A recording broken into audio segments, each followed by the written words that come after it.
అస్మద్గురుభ్యో నమః. శ్రీమతే రామానుజాయ నమః. యుగాదికృద్యుగావర్తః నైకమాయో మహాశనః అదృశ్యో వ్యక్తరూపశ్చ సహస్రజిదనంతజిత్.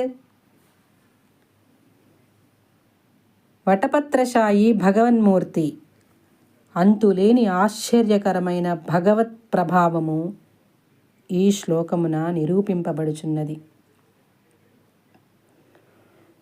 ఓం యుగాదికృతే నమః. ఒక్కొక్క యుగము అయిపోవునప్పుడు కూడా రాబోవు యుగమునకు కారణభూతుడై వ్యవస్థను చేయువాడు. ఓం యుగావర్తాయ నమః. కృత త్రేతాది యుగములను మరల త్రిప్పుచుండువాడు.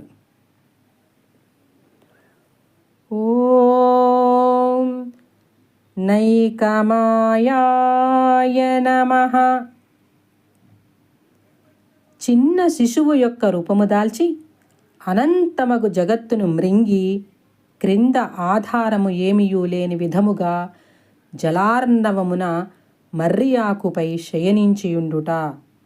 ఇట్టి అనేకములగు ఊహింపరాని ఆశ్చర్యములను చేయుటయే నైకమాయః అనబడుచున్నాడు. ఓం మహాశనాయ నమః. సకల జగత్తులను ప్రళయకాలమున తన ముఖము అను ద్వారము నుండి లోనికి చేర్చుకొనినవాడు. ఓం అదృశ్యాయ నమః. ఊహకు అందని స్వభావము కలవాడు. ఓం వ్యక్తరూపాయ నమః.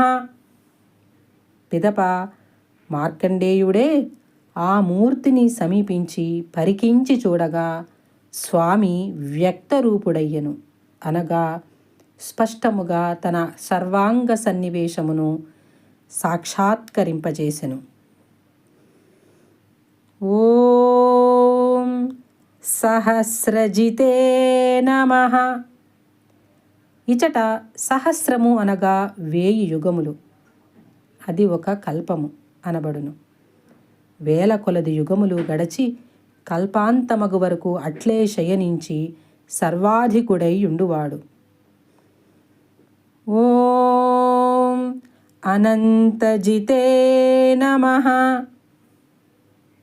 కొన్ని అంగుళముల పరిమితి గల శిశురూపుడై ఆయన యొక్క మహిమాతిశయమును అధిగమించగలిగిన వారు ఏ విధముగా ఎప్పుడు ఎక్కడ కూడా లేరు కనుక ఆ స్వామి అనంతజిత్ అనబడుచున్నాడు.